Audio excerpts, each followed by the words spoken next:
اسرائیل میں ایک بدکار عورت تھی، اللہ نے اسے حسن و جمال خوب دیا تھا، وہ بدکار بھی انتہا درجے کی تھی، پوری بستی کے ساتھ اس کے ناجائز تعلقات تھے، وہ اتنی مالدار ہو گئی کہ اس نے اپنے لیے بڑا محل بنا لیا اور ایک تخت بھی بنوا لیا، وہ بن سنور کر ملکہ کی طرح تخت پر بیٹھتی، اس کی زندگی ایسی ہی گزر رہی تھی کہ ایک مرتبہ وہ اپنے گھر کا دروازہ کھول کر تخت پر بیٹھی تھی، قریب کسی بستی کا ایک نوجوان تھا جو بڑا ہی نیک تھا، عبادت گزار تھا، وہ ادھر سے گزرا اور گزرتے ہوئے اچانک اس کی نظر اٹھی اور اس بدکار عورت پر جا پڑی، اس بدکار عورت کی ایسی تصویر اس کے دل میں چھپی کہ وہ آگے تو چلا گیا مگر اس کا دھیان ادھر ہی بھٹک گیا، پھر وہ مراقبے میں، تسبیح میں، عبادت میں، تلاوت میں جب بیٹھتا تو اس کا دل نہیں لگتا تھا،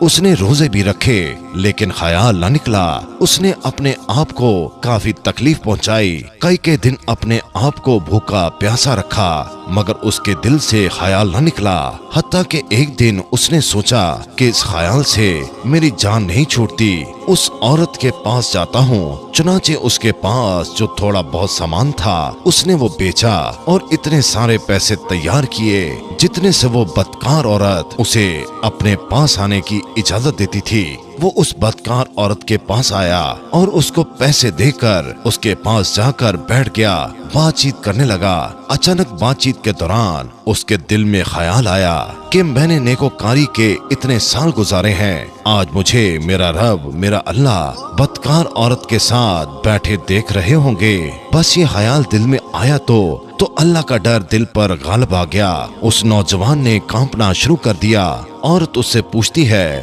تم کانپ کیوں رہے ہو، تمہارا چہرہ کیوں پیلا ہو گیا ہے، اس نے کہا بس میری طبیعت ٹھیک نہیں، اس نے کہا کہ پھر تم جس مقصد کے لیے آئے ہو وہ مقصد پورا کرو اور چلے جاؤ، اس نے کہا نہیں، وہ بڑی حیران ہو گئی کہ آج تک میں نے اپنی زندگی میں کوئی ایسا مرد نہیں دیکھا جو میرے قریب اس طرح آ جائے اور پھر برائی کیے بغیر یہاں سے واپس چلا جائے، یہ نوجوان کیسا ہے، مگر نوجوان نے کہا کہ یہاں سے اب میں جاتا ہوں، اس نے کہا کہ تم کون ہو، کہاں سے ہو، اس نے بتایا کہ میں اس نام کا بندہ ہوں اور فلاں بستی کا رہنے والا ہوں، میرے دل میں یہ خیال آ رہا ہے کہ میں نے اتنی عمر مسلح پر بیٹھ کر گزار دی، آج میرا اللہ مجھے تیرے ساتھ بیٹھے ہوئے دیکھ رہا ہوگا، بس اس کے بعد اس نوجوان کی آنکھوں سے آنسو آ گئے اور وہ وہاں سے چل پڑا، اب وہ جو وہاں سے چلا گیا اس عورت کو تھوڑی بہت اس کی صحبت ہو گئی، اس کی برکت اس کو مل گئی، چنانچہ عورت کے دل میں خیال آیا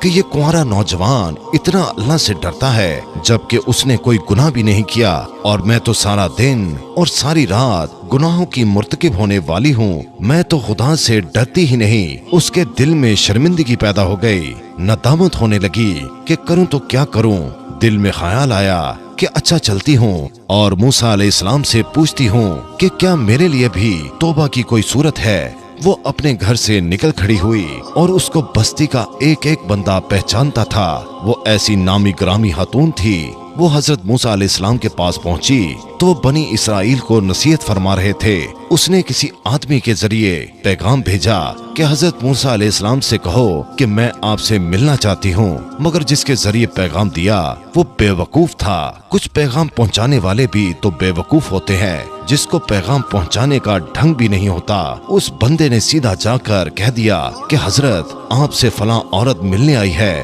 حضرت موسیٰ علیہ السلام نے سنا تو انہیں بہت جلال آیا کہ لوگ کیا سوچیں گے کہ ایسی عورت ان سے ملنے آئی ہے، اس سے ان کا کیا تعلق ہے، حضرت موسیٰ علیہ السلام نے غصے میں آ کر کہہ دیا کہ اس سے کہو کہ چلی جائے، میں اس سے نہیں ملنا چاہتا، اس بے وقوف نے آ کر کہا میں نے تو کہہ دیا تھا، مگر حضرت موسیٰ علیہ السلام بہت ناراض ہو گئے، وہ عورت ڈر گئی کہ میری بدکاریاں ایسی ہیں کہ اللہ مجھ سے پہلے ہی ناراض تھا اور اللہ کا نبی بھی مجھ سے بات نہیں کرتا، میرے لیے تو دنیا میں اب کوئی ٹھکانہ نہیں رہا، وہ اداس اور بوجھل قدموں کے ساتھ وہاں سے واپس آئی، وہ حیران تھی کہ اللہ کے نبی نے بھی میرے ساتھ بات کرنا گوارا نہ کیا، میں